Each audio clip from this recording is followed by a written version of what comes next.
아마 성도 여러분들 가운데 행복하게 사는 것을 바라지 않는 그런 분은 없을 것입니다. 신앙인이건 아니건 간에 우리가 한평생 살아가면서 할 수만 있다면 행복하게 살아가고 싶은 것은 누구나 다 같은 마음일 것입니다. 그러나 행복하게 살기를 원하는 마음은 한결같지만 그 행복을 추구하는 방법에는 여간 차이가 있는 것이 아닙니다. 왜냐하면은 믿지 않는 사람들은 세상적인 그런 방법으로 행복해지기를 바라지만 우리 신앙인들은 하나님의 방법으로 행복해지기를 바라기 때문에 결코 같을 수가 없는 것입니다. 세상의 방법이란 재물로 행복해지고자 하는 것이고 또 학식으로 행복해지고자 하는 것이요 권력으로 행복해지고자 하는 것입니다. 이런 방법들은 행복해지고자 하는 내 자신의 욕망을 충족하는 방법이라고 할 수 있을 것입니다. 좀 더 구체적으로 말을 하자면 다른 사람을 내가 불임으로 인하여서 행복을 느끼는 것이고 다른 사람 위에 내가 군림하게 되는 이 일로 인해서 내가 행복을 느끼는 것이라고 할 수 있을 것입니다. 따라서 세상 사람들은 이러한 것들을 얻기 위해서 재물을 쌓아야 하고 그리고 명예를 높여야 하고 그리고 권력을 소유해야 하는 것입니다. 그러나 정작 이러한 방법으로 행복해지기를 바라지만 결과는 어떨 것 같습니까? 우리의 인간의 욕망이라는 것이 끝이 없기 때문에 결코 만족할 수 없다. 아니 채워지지 않는다는 것을 아마 여러분 가운데서도 경험해 보신 분들이 있을 것입니다. 마셔도 더 갈증을 느끼게 하는 바닷물과 같은 것들이 바로 이러한 것이다. 그렇게 말씀드릴 수 있을 것입니다. 권력이라는 힘으로 학문이라는 지식으로 우리를 유혹합니다. 사탄은 바로 이런 것들이 우리의 욕망을 채워줄 수 있을 것으로 끊임없이 우리를 유혹을 합니다. 야, 돈으로 안 되는 일이 없지 않냐? 권력만 쥐어봐. 안 되는 것이 없지 않아? 학식으로 뽐내지 못할 것이 뭐냐? 이게 다 사탄이 우리들에게 속삭이는 것입니다. 그러나 여러분 속지 마십시오. 이와 같은 것들로 세상 사는 동안 잠깐 동안은 내가 편안하고 그리고 편리함 그리고 순간적인 쾌락을 누릴 수 있을지 모릅니다. 다른 사람들에게 뽐낼 수 있고 자랑할 수도 있고 그리고 부러움을 살 수도 있습니다. 그러나 이러한 것들로는 더 근본적이고도 중요한 평강과 기쁨과 그리고 거룩한 생명은 절대로 살 수가 없음을 우리가 알아야 합니다. 오늘 본문 말씀을 보면 하나님께서는 우리에게 복과 그리고 저주를 함께 두었다고 말씀합니다. 26절을 보시면은 내가 오늘날 복과 저주를 너희 앞에 두나니 그랬습니다. 그러므로 우리는 하나님께서 우리 앞에 두신 이 두 가지 것 가운데서 우리가 선택을 하지 않으면 안 되는 것입니다. 그러므로 우리는 하나님께서 우리에게 명하신 하나님의 명령을 들으면 복이 될 것이요, 명하신 길에서 떠나 하나님 여호와의 명령을 듣지 아니하면 저주를 받는다고 분명히 말씀하고 있습니다.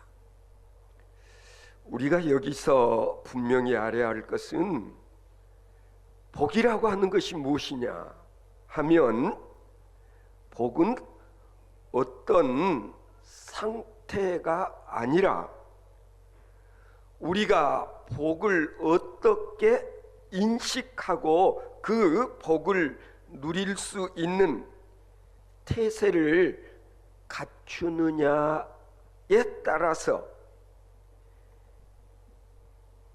복된 길을 갈 수도 있고 아니면 저주의 길을 갈 수도 있다는 것을 오늘 본문 말씀은 우리들에게 교훈하고 있는 것입니다. 그런 점에서 무엇보다도 내 자신이 먼저 복을 받을 만한 그런 그릇이 되어야 합니다. 한번 상상해 보시기 바랍니다. 세상 사람들은 돈 많은 것이 복이요, 출세하는 것이 복이라고 생각하는 경향이 있습니다. 그러나 돈을 제대로 관리할 수 있는 인격을 갖추지 못한 사람에게 돈벼락이 쏟아진들 무슨 소용이 있겠습니까? 어떤 사람에게는 돈과 재물이 오히려 자신에게 이롭지 못한 그런 경우를 여러분 주변에서 보지 않았습니까? 형편없는 인간에게 돈만 많이 주어진다고 한다면 자기도 망하고 그리고 다른 사람까지 망하는 그런 경우를 우리는 종종 목격할 수 있습니다. 중요한 건 뭐냐면요, 먼저 사람이 되어야 한다. 사람다운 사람이 되어야 한다. 인격을 제대로 갖추지 못한 사람에게 높은 지위를 준다고 합시다. 그 결과가 어떠할까? 요즘도 우리 과거 그 정치했던 분들의 비참한 그런 모습들, 심지어는 전직 대통령들의 모습을 보면서도 우리가 이런 생각을 하게 되지 않습니까? 중요한 것은 복 받을 만한 그런 그릇이 먼저 되어야 하는 것입니다. 다시 말씀드리면 복 받을 만한 그런 사람이 되어야 한다는 얘기인 것입니다. 가끔 사람들은 복이라고 하는 것은 주변 좋은 환경으로 인해서 우리에게 주어지는 것처럼 말하는 분들도 있습니다. 그러나 결코 그렇지만은 않습니다. 공기가 좋고 그리고 집이 넓고 가세가 넉넉하고 몸이 건강하고 그러면 물론 좋겠습니다마는 진실로 복 있는 자는 이런 주변 환경 여건과는 관계없이 행복할 수 있다라는 것을 성경은 우리에게 가르쳐주고 있지 않습니까? 특히 바울 사도의 말씀 가운데서 우리는 그런 교훈을 얻을 수 있습니다. 역경 속에서 숱한 고난 가운데서 남다른 깨달음을 얻는다고 하는 것, 이것이 남다른 행복을 느끼는 것입니다. 진정한 행복이라고 하는 것은 그런 점에서 나의 높고 낮음에 있는 것이 아니라 실상은 깨달음에 있는 것이다. 행복이란 깨달음이다. 그런 얘기인 것입니다.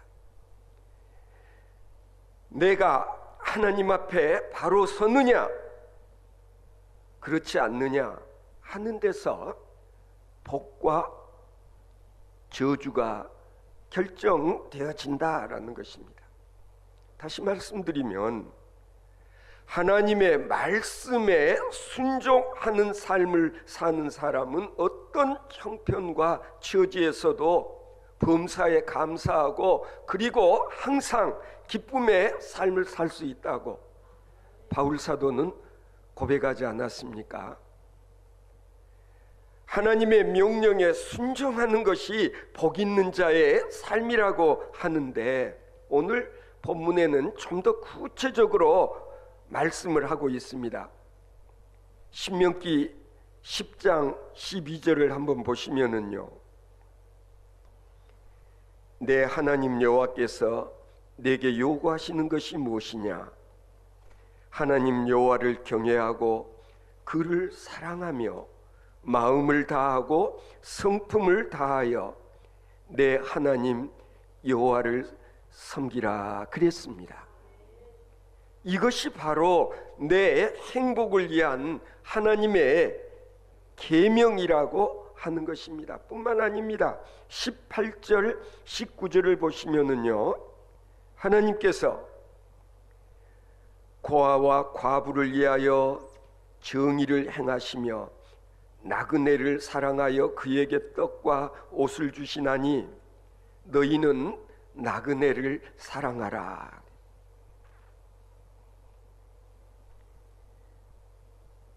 그렇습니다. 하나님을 사랑하고 그리고 이웃을 사랑하는 것이야말로 하나님께서 우리에게 바라시는 바요. 하나님의 사람들이 이런 삶을 살아가게 될 때에 그들의 삶은 복된 삶, 거기에 행복이 있다는 것을 가르쳐 주고 있는 것입니다. 제가 이런 말씀을 전하면 생각나는 얘기가 하나 있어요. 한 번은 어느 장애인 학교 행사가 있었는데 그때 한 장애 아이를 둔 아버지가 참석한 사람들에게 자신이 경험했던 잊지 못할 일을 간증하듯 이야기하더라는 것입니다. 하나님께서는 모든 사람들을 다 완벽하게 지으신 것 같은데 왜 우리 아들 세이는 뭔가 좀 부족하게 지으셨을까? 도대체 우리 아들에 대한 하나님의 계획은 무엇일까? 하는 생각이 떠나지를 않았다는 거예요. 한마디로 말해서 아들에 대한 좀 불만이 있었다는 것입니다. 그런데 정말 가끔은 이런 경우를 통해서 하나님의 우리 아들에 대한 또 다른 계획과 섭리가 있으시다는 사실을 깨닫곤 했다는 것입니다. 그런 사례 가운데 하나가 자기의 이런 경험이라는 거예요. 한 번은 아들 세이를 데리고 이 동네 공원을 걷고 있었는데, 공원 한쪽 구석에 이 동네 야구장에서 이 아이들이 야구를 하고 있었던가 봐요. 아들 세이가 아빠에게 말을 했다는 거예요. 아빠, 나도 쟤들과 야구 한번 하면 좋겠는데요. 아버지가 아들의 그 얘기를 듣고, 우리 아들이 쟤들과 한번 야구를 할 수 있도록 해줘야 될 것 같은데 싶어서 야구하고 있는 아이 하나를 이렇게 만나가지고 우리 세이라는 애가 니들과 같이 야구를 좀 하고 싶어 하는데 가능할까? 그러니까 그 아이가 세이를 한번 위아래로 쭉 훑어보더니 자기 혼자서는 아마 결정을 할 수 없다고 생각해서인지 다른 친구들에게 가서 이렇게 뭔가 좀 얘기를 하는데 얼른 결론이 나지를 않으니까 다시 아버지에게로 와서 결심을 한 듯이 걔가 이야기를 하더라는 거예요. 아저씨, 지금 8회 말인데요, 우리가 지금 6점을 뒤지고 있거든요. 그러나 9회부터 세이를 저희 선수로 내보내도록 할게요. 8회 말에 이 팀이 3점을 뽑아서 3점 차이까지 따라붙게 되었고, 이제 9회 초가 시작되었습니다.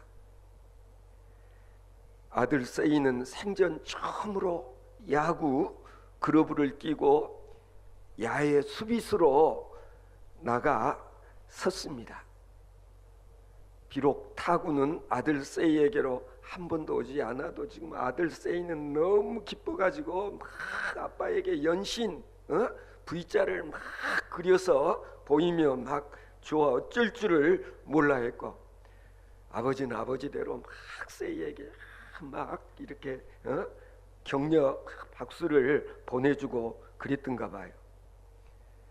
그런데 9회 말에 세이의 팀이 다시 한 점을 따라 붙어서 이제 투아웃의 만루 찬스가 되었어요.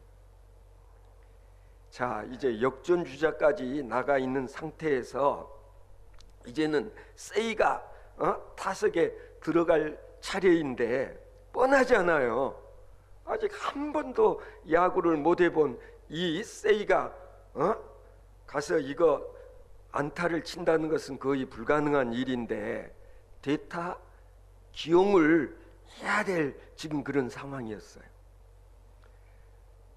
그런데 놀랍게도 이 팀 아이들이 그대로 세이를 타석에 서게 했다는 거예요. 아들 세이가 한 번도 잡아보지 못한 야구 방망이를 탁 들고 섰는데 상대편 투수 아이가 몇 발자국 세이 더 가까이 와서 공을 잘 칠 수 있도록 던져줬는데 세이가 헛 방망이질을 했다는 거예요. 그러니까 이번에는 이 투수가 좀 더 가까이 와가지고 아주 공을 잘 칠 수 있도록 던져주니까 그때 세이가 공을 톡 쳐서 공이 떼굴떼굴 굴러 외야수가 잡아서 이제 1루로 던지기만 하면 게임은 끝나는 건데 근데 이 ieya수가 공을 잡아서 던지는데 일부러 일루수가 붙잡을 수 없도록 높이 공을 던지고 말더라는 거예요. 그러니까 관중들이 세이 일루 2루까지 뛰어 2루까지. 그러니까 세이가 막 2루를 향해서 막 달리니까 이번에는 또 공을 잡은 선수가 공을 2루에다 뿌리는 게 아니라 3루 쪽 방향을 향해서 뿌려버려 가지고 공이 그냥 멀리 날아가니까 관중석에서 막 박수를 치면서 3루 그래 이번에는 홈까지 달려. 그래가지고 공을 홈으로 뿌리는데도 보니까 또 엉뚱한 대로 공을 던져서 결국 세이가 그날 이게 이런 홈런을 무슨 홈런이라고 그러죠? 러닝 홈런. 그래가지고 그냥 온 관중들 선수들 할 것 없이 막 박수를 쳐서 홈런을 날린 세이를 축하해주는 그런 일이 있었다라는 거예요. 그날 양쪽 팀의 아이들은 세이를 향한 하나님의 계획을 깨닫도록 도와준 천사들이었다고 세이의 아버지는 수레를 하더라는 것입니다. 적어도 그날 그 장소에 있었던 모든 사람들은 이기는 것이 무엇이며 왜 이겨야 하는지에 관한 정말 진짜 이유를 배웠다는 거예요. 인생의 진정한 승리자는 누구인가? 건강한 사람들이 그렇지 못한 사람들을 배려해주고 있는 그런 사람들이 정말 없는 사람들의 마음을 헤아려주고 그리고 뭔가 가지지 못한 사람들을 편견 없이 대하는 그런 사람이 인생의 진정한 승자가 아니고 무엇이냐. 그래서 때로는 어른들이 아이들을 통해서 배울 때가 있다고 그렇게 말을 했다는 것입니다. 여러분, 내가 좀 많이 배웠다고, 아니 내가 좀 많이 가졌다고 뻐기지 않는 사람, 제가 늘 말씀드리잖아요. 정말 없어도 있는 체하고 못해도 할 수 있는 체하고 그리고 몰라도 아는 체 하는 사람들 보면은 좀 그렇지 않아요. 그러나 진짜 있어도 없는 척, 내가 가지고 알아도 모르는 척 할 수 있어도 내가 못하는 척 하는 이유는 왜게요? 그렇지 못한 다른 사람들에게 기회를 주고 다른 사람들을 배려하기 위함이다 라는 얘기 아니겠습니까? 정말 좀 우리들의 삶이 이런 삶이 되어질 때 그게 바로 살맛 나는 세상이 아닐까? 여러분, 행복이라는 것이 뭐라고 생각하십니까?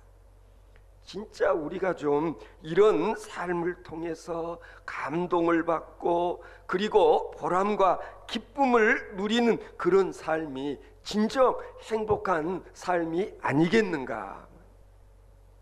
우리의 삶이 바로 이런 삶의 구조를 이루게 될 때 뭔가 좀 부족하다 싶은 사람들도 전혀 지장이 없이 더불어 즐겁고 기쁜 삶을 살 수 있는 그런 세상, 그게 바로 하나님이 바라시는 세상이요, 그게 바로 우리가 꿈꾸는 이상적인 삶이 아니겠는가 말입니다. 성도 여러분, 진짜 행복하게 사는 비결은 참 단순한 데 있는 것입니다.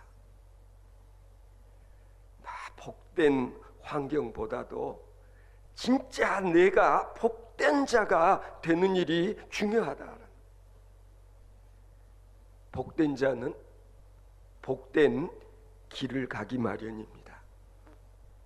하나님이 기뻐하시는 길입니다. 복된 길로 가는 자에게는 복이 따르게 돼 있는 것입니다.